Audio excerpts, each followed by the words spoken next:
No ceremony, no witnesses, just a handshake in the rain, and a ledger mark scratched beside her name, as if Mara Vale were a sack of grain that hadn't met quota. Her own sisters stood behind her, dry under the porch light, watching as the men from the rival pack tightened plastic restraints around her wrists and pulled her toward the truck. Mara didn't scream. She learned a long time ago that screaming only amused them. Useless, Rhea said, not unkindly, not kindly either, just factual, like reading a weather report. She eats more than she's worth. The other sister, Lisa, wouldn't look at her. She kept her eyes on the ground, jaw tight, arms folded as if bracing against a cold only she could feel. Mara memorized that moment, the smell of wet gravel, diesel fumes, the way the porch bulb flickered once, twice before steadying. She would carry it with her for the rest of her life. The truck door slammed, the engine roared, and just like that she was gone. For 21 years, Mara Vale had belonged to the Ash Hollow pack. Orphaned young, raised by a distant uncle who drank himself into an early grave, she'd been absorbed into her older sister's household by default, not affection. In Ash Hollow,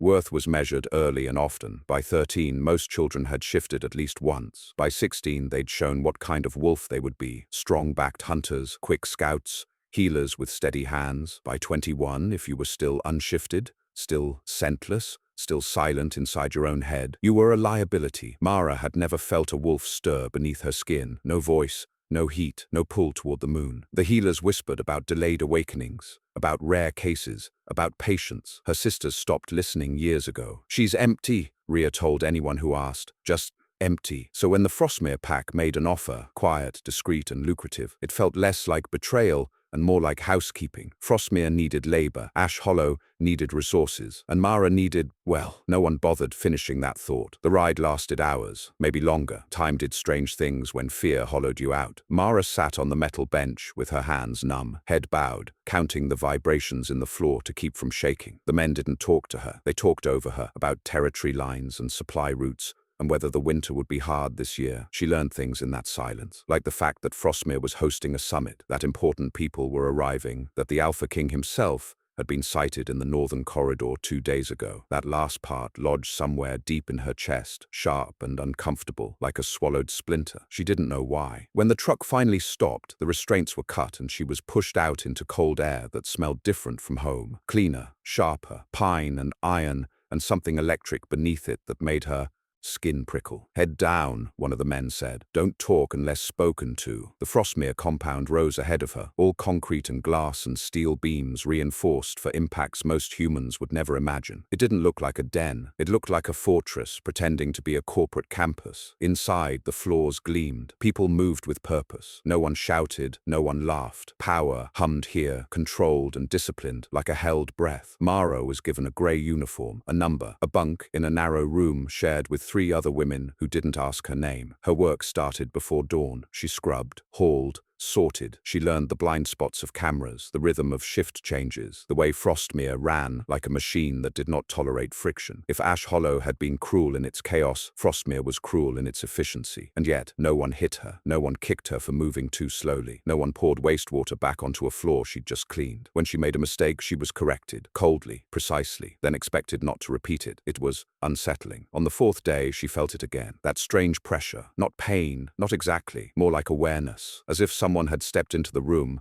and her body had noticed before her eyes did. She was in the lower corridor, polishing steel railings outside the council chamber. The summit was underway. Voices echoed faintly through reinforced doors, deep, controlled, layered with authority. Her hands started to shake. The pressure intensified. Heat bloomed low in her abdomen, sudden and disorienting. She dropped the cloth, heart hammering, breath shallow. Get it together, she told herself. You're tired. That's all. The door opened. Conversations spilled out. Laughter. Brief, restrained. Boots crossed the threshold. Mara kept her eyes on the floor. She saw only shoes at first. Expensive. Worn in leather. Still, she knew with a certainty that frightened her, that whoever wore them was not like the others. The hallway went quiet. Someone stopped walking. Who is that? The voice was calm, not loud. It didn't need to be. Mara felt it then. A snap, like a cord pulled too tight for too long, finally giving way. Her lungs dragged in air she hadn't realized she'd been missing. Her vision blurred at the edges. The pressure in her chest surged, hot and sharp, and for the first time in her life, something answered. Not a voice, not words, a presence. The room seemed to tilt. The scent in the air changed. deepening, turning richer, threaded with ozone and winter rain. Around her she sensed movement, unease rippling outward like a disturbed surface. Mara, her name. She hadn't told anyone here her name. Slowly, against every instinct screaming at her not to, she lifted her head. He stood a few feet away,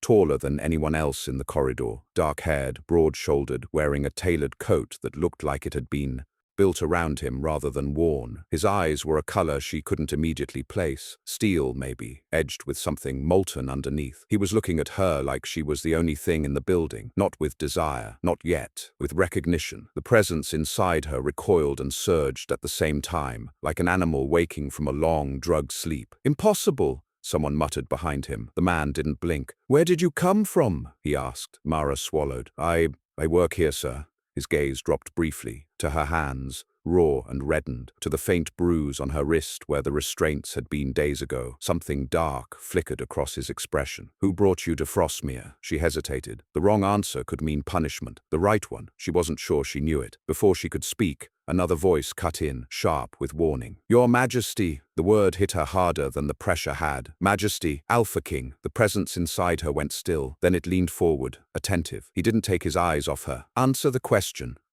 My sisters," Mara said quietly. "They traded me." Silence, the kind that carried weight. The Alpha King's jaw tightened. He took a step closer, close enough that she could smell him now. Cold air, iron, something wild, held carefully in check. Bound, the presence inside her whispered, wordless but certain. His voice dropped, meant only for her. "You're not useless." Mara's knees nearly gave out. Somewhere deep beneath her skin, something ancient and patient finished waking up, and far away, in Ash Hollow, her sisters would soon learn what they had sold. Mara didn't sleep that night. Every time she closed her eyes, the same sensation rolled through her body again. Heat, pressure, awareness, like something pacing just beneath her skin, testing the limits of its cage. She lay stiff on the narrow bunk, staring at the ceiling, while the other women in the room breathed softly around her, unaware that the world had shifted on its axis a few hours earlier. Bound. The word didn't come with sound. It came with certainty. She pressed her palm flat against her chest, right over her heart. It was beating too fast, too strong. Each thud felt heavier than the last, as if it were learning a new rhythm. Across the compound, in a secured wing Mara would never have been allowed to enter on her own, the Alpha King was awake too. Kyle Draven stood at the floor-to-ceiling window of the Frostmere executive suite, hands clasped behind his back, eyes fixed on the forest stretching beyond the perimeter lights. Snow drifted between the trees, pale and endless. Normally, it calmed him. Tonight it did nothing. He could still smell her. It didn't make sense. He had spent decades learning to separate instinct from reality, power from impulse. Bonds didn't just happen. Not like that. Not with a woman who didn't even know what she was. And yet the moment he'd seen her, kneeling on the floor with a cleaning cloth in her hands, shoulders drawn in on herself like she expected to be struck, something ancient inside him had gone utterly still. Then it had moved, recognition that had nothing to do with logic and everything to do with survival. "She has no scent," his chief advisor had argued quietly behind him earlier. "No wolf's signature. The Frostmere scans would have flagged." "Enough," Kyle had said, and the word alone had ended the discussion. He rolled his shoulders now, trying to bleed off the restless energy crawling through him. His wolf paced beneath his control, not raging, not demanding, just waiting, watching, like it knew something he didn't. Someone knocked. Kyle didn't turn. "Report." "Background check came back," the voice said. "Mara Vale, Ash Hollow Pack, Northern Fringe, listed as unshifted. No disciplinary records because she wasn't considered worth tracking. Transfer was logged 3 days ago, signed by her sisters." Kyle's fingers curled. Sold. Ash Hollow had always ridden the edge of acceptable conduct, but this crossed it. Packs didn't trade their own, not without cause, not without sanction. "She's currently assigned to sanitation rotation," the advisor continued. "Low clearance, no incidents reported." "No incidents," Kyle echoed softly, except the way the air had changed when he'd stepped near her, except the way half the corridor had gone uneasy, wolves bristling for reasons they couldn't name, except the way his own pulse had locked onto hers like it had been waiting its whole life to do exactly that. "Get me everything," Kyle said. "Medical records,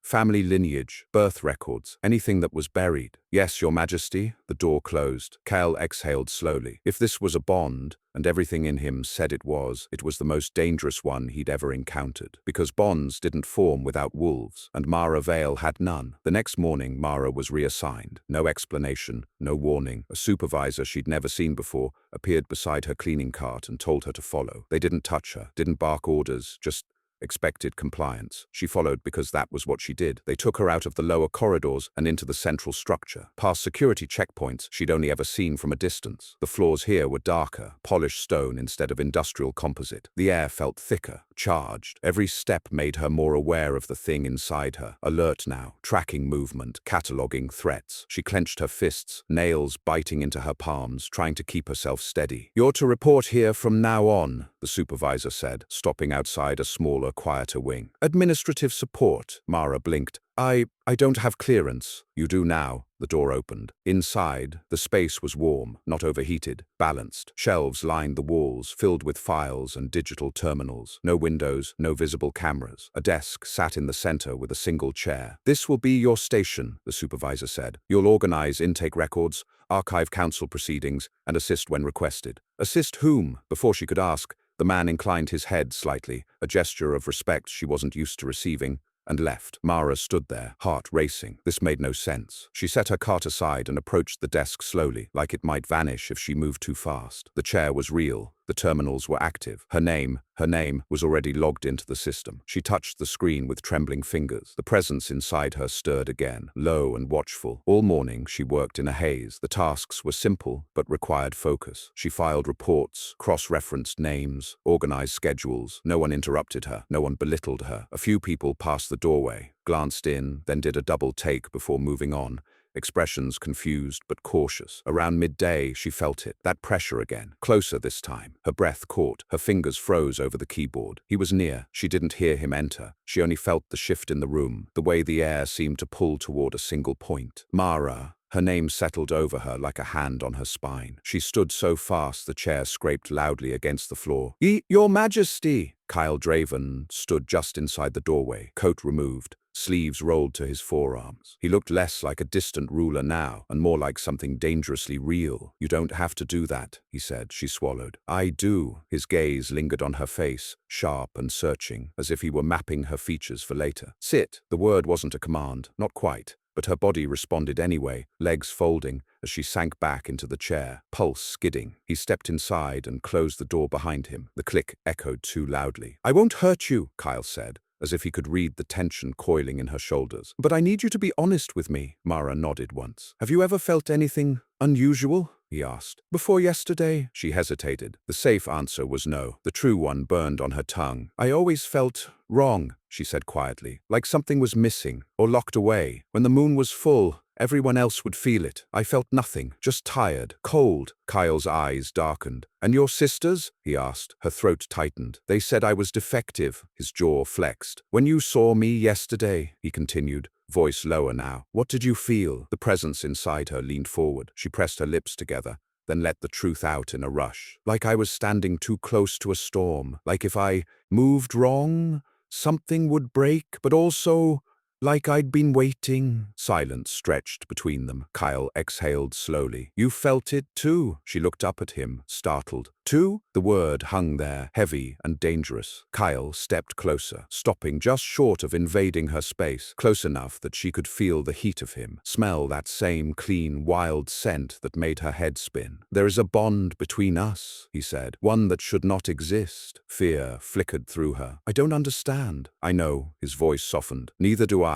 But bonds like this don't lie." Her chest ached. "What does that mean for me?" Kyle studied her for a long moment. Then he straightened, decisions settling over him like armor. "It means," he said, "that no one touches you without my permission. No one moves you, no one punishes you, and no one," his eyes hardened, "no one sends you back." Relief hit her so hard she nearly sagged. "And your sisters?" she asked, before she could stop herself. A dangerous stillness settled over him. "They will answer for what they did," Kyle said. "But not yet." He turned to leave, then paused with his hand on the door. "Mara." "Yes, whatever you think you are," he said, glancing back at her. "You are not empty." When the door closed, Mara sat there shaking. Inside her, something old and patient curled tighter around her heart, waiting. The first thing Mara learned after the alphaking claimed her protection was that Frostmere watched everything. The second thing she learned was that Frostmere did not understand her. The shift was subtle at first. People didn't suddenly bow or whisper her name. They simply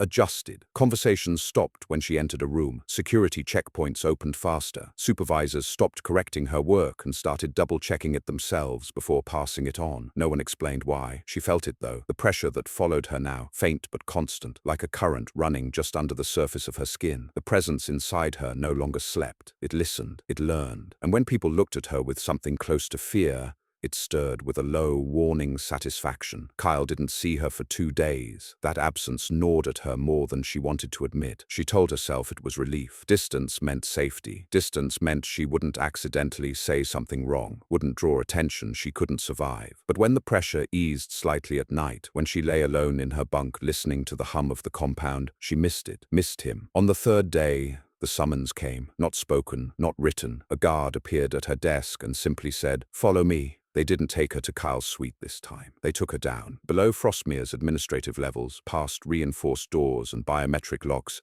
there was a wing Mara hadn't known existed. The air grew cooler as they descended. The lighting dimmed, shifting from clean white to something softer, almost amber. "This area is restricted," the guard said without looking at her. "You're here by royal order." Her stomach tightened. The room they stopped in front of was circular, its walls lined with screens and glass panels that revealed observation chambers beyond. At the center stood a metal table, bare except for a folded blanket. Kyle waited beside it. He looked different, less composed. His coat was gone, shirt sleeves rolled higher, forearms marked with faint scars she hadn't noticed before. His expression was controlled, but there was tension beneath it, coiled and restless. "Mara," he said. The sound of her name snapped something into place inside her. The presence leaned forward, attentive. "You sent for me," she said. "Yes." He gestured toward the table. "Sit." Her pulse spiked. "Why?" "Because," he said carefully, "what's happening to you is accelerating." That didn't sound good. She sat. One of the glass panels flickered to life, displaying scrolling data, biometric readings,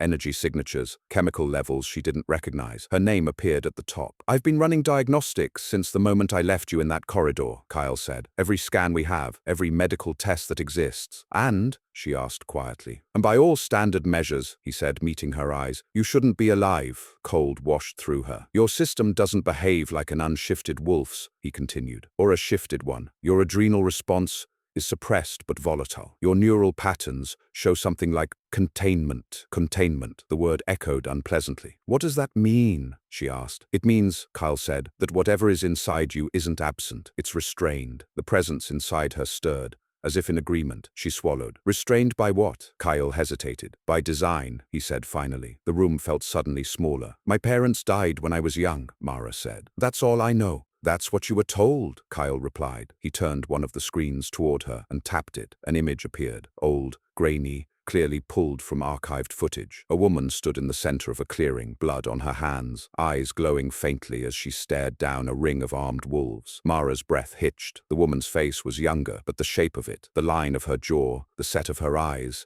was unmistakable. "That's me," Mara whispered. "No," Kyle said softly. "That's your mother." The room tilted. "She wasn't human," he continued. "And she wasn't ordinary. She belonged to a bloodline that hasn't been seen in generations. Wolves whose instincts didn't dominate them, but answered to them." Mara shook her head. "That's not possible. If that were true, someone would have known." "Someone did," Kyle said, "and they were afraid." The presence inside her growled, low and displeased. Kyle stepped closer. "Your mother was hunted, Mara, not by rogues, by packs who understood exactly what she was capable of." Her chest tightened painfully. "Then why didn't they kill her?" "They tried," he said, "more than once. She survived every attempt, until she didn't." Silence fell heavy between them. "They couldn't kill you," Kyle continued, "not without risking what was sealed inside your blood. So they did the next best thing. They suppressed it. Chemical inhibitors, conditioning, enough to keep you quiet, enough to make you believe you were nothing." Mara's hands trembled. "My sisters," she whispered. "Did they know?" Kyle's expression darkened. "They knew you were valuable, not why." The presence inside her surged at that,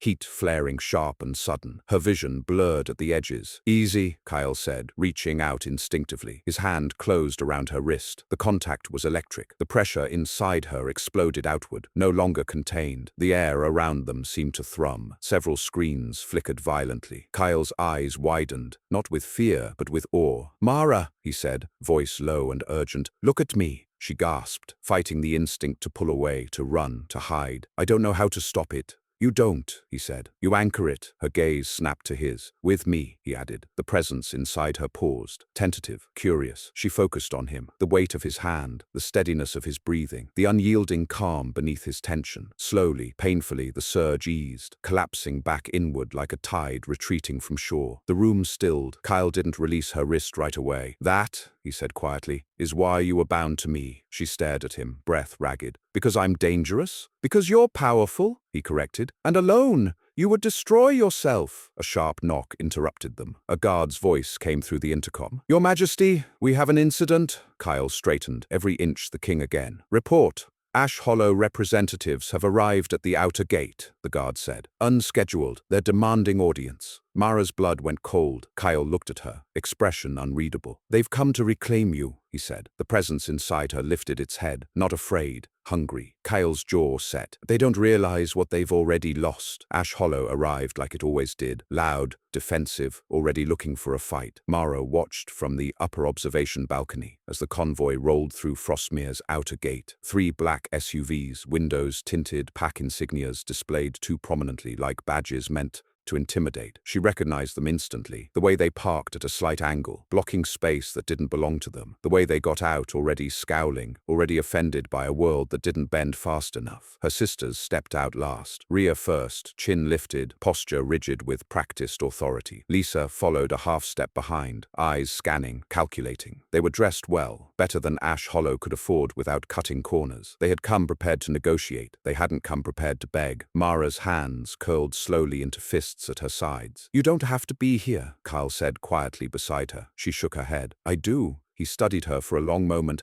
then nodded once. Then you'll stand with me. They descended together. The meeting room Frostmere chose was intentional, wide open, glass walls overlooking the training grounds, where warriors sparred in controlled silence. Power on display, not shouted. The Ash Hollow delegation was escorted in and left standing. No chairs, no refreshments. Rhea smiled when she saw Kale. It was the kind of smile meant to charm, to soften. It faltered when she saw Mara standing at his right hand. Well, Rhea said, laugh brittle. There you are. Lisa's eyes widened, just slightly, then narrowed. Mara, she said, you look healthier. Mara didn't answer. Kyle did. State your business, he said, voice calm, carrying effortlessly through the room. Rhea cleared her throat. Your Majesty, we're here regarding a transfer that seems to have exceeded its original scope. There's been a misunderstanding. The woman beside you is... She has a name, Kale said mildly. Rhea's jaw tightened. Mara Vale. She belongs to Ash Hollow. Her relocation was temporary, a labor exchange. We've come to retrieve her. Retrieve. The word echoed unpleasantly. Mara felt it then, the pressure, stronger than ever.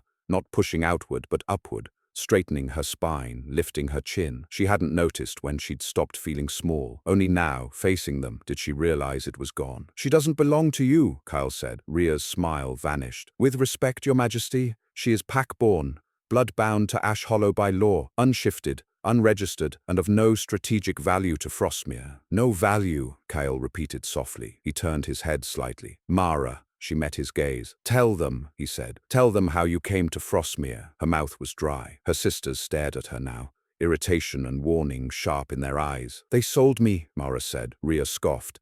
That's a dramatic way of putting... They sold me, Mara repeated louder. They restrained me. They handed me over for supplies and territory access. They called me useless. Lisa looked away. Kyle's gaze never left Rhea. Is this accurate? Rhea lifted her chin. We made a pragmatic decision. She was a burden. She contributed nothing. Frostmere needed labor. Ash Hollow needed stability. And did you inform her, Kale asked, that she was being transferred permanently? She didn't need to know, Rhea snapped. She doesn't... Kyle moved, not fast, not violently. He stepped forward once. The room shifted. It was subtle, almost imperceptible, but every wolf present felt it, the way pressure drops before a storm breaks. Rhea faltered mid-sentence, breath catching. Lisa stiffened, eyes darting. You will lower your voice, Kyle said. Rhea tried to speak again. Nothing came out. Her knees buckled. She didn't fall. She dropped to one knee, palms braced against the floor, breathing suddenly shallow and panicked. Lisa followed seconds later, face pale as she sank beside her sister, shaking. Mara stared. She hadn't moved. Kyle hadn't touched them. And yet,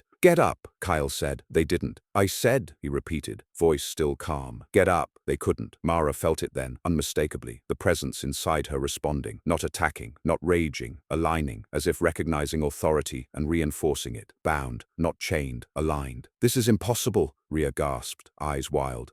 She's nothing. Mara stepped forward. Every instinct she'd ever learned screamed not to stay quiet, to stay small. She ignored them. I believed you, Mara said, voice steady. For years, I believed there was something wrong with me, that I was empty, that I deserved what you gave me. Lisa's eyes filled with tears. Mara, you knew, Mara said, turning to her. You knew it was wrong. Lisa looked down. Rhea snarled. You were dragging us down. Mara felt the pressure spike, then settle again, smooth and controlled. I wasn't dragging you down, she said. You were afraid to look at what you couldn't control. Kyle watched her with something like pride. You came here to reclaim property, he said to the sisters. Instead, you've confessed to trafficking, coercion, and abuse under my roof. Rhea's breathing turned ragged. You can't. Ash Hollow will challenge this. They already have, Kyle replied. This meeting is the response. He turned slightly, addressing the room at large. Ash Hollow Pack is hereby stripped of its trade privileges pending investigation. Its leadership will be reviewed immediately. Rhea let out a sound, halfway between a sob and a snarl. Kyle looked back at Mara. Do you wish to press charges? The question stunned her. Choice. She considered her sisters, one cruel, one complicit. The years she'd lost, the nights she'd gone hungry, the quiet humiliation. Then she shook her head. No, she said, I don't want revenge. Rhea's shoulders sagged in relief. Mara met her gaze. I want distance. Kyle nodded. Granted, he gestured once. Guards moved in, efficient and silent, lifting Rhea and Lisa to their feet, not gently, not cruelly, just firmly. Remove them, Kyle said. They are no longer welcome here. As they were escorted out, Lisa looked back once, eyes red. I'm sorry, she whispered. Mara didn't answer. When the doors closed, the room felt lighter. Kyle turned to her. You did well. She let out a shaky breath. I didn't know I could do that. You didn't, he said softly. You chose to. The presence inside her stirred, not restless now, but settled, grounded. What happens now? She asked. Kyle considered her carefully. Now you stay. You train, not to become something else, but to understand what you already are. You decide who gets access to you. You decide where you belong. And you? She asked, a corner of his mouth curved upward. I remain bound to you. Her heart skipped. Not as a ruler, he added, as a partner, if you want that. For the first time in her life, Mara didn't feel the need to answer immediately. She looked out through the glass walls at Frostmere's grounds, at the world beyond them. I think, she said slowly, I'd like to learn who I am first. Kyle inclined his head. Then I'll wait. She smiled. Not small, not tentative, real, and somewhere deep beneath her skin, the thing that had waited so long finally settled into its place, not unleashed, not hidden, but seen.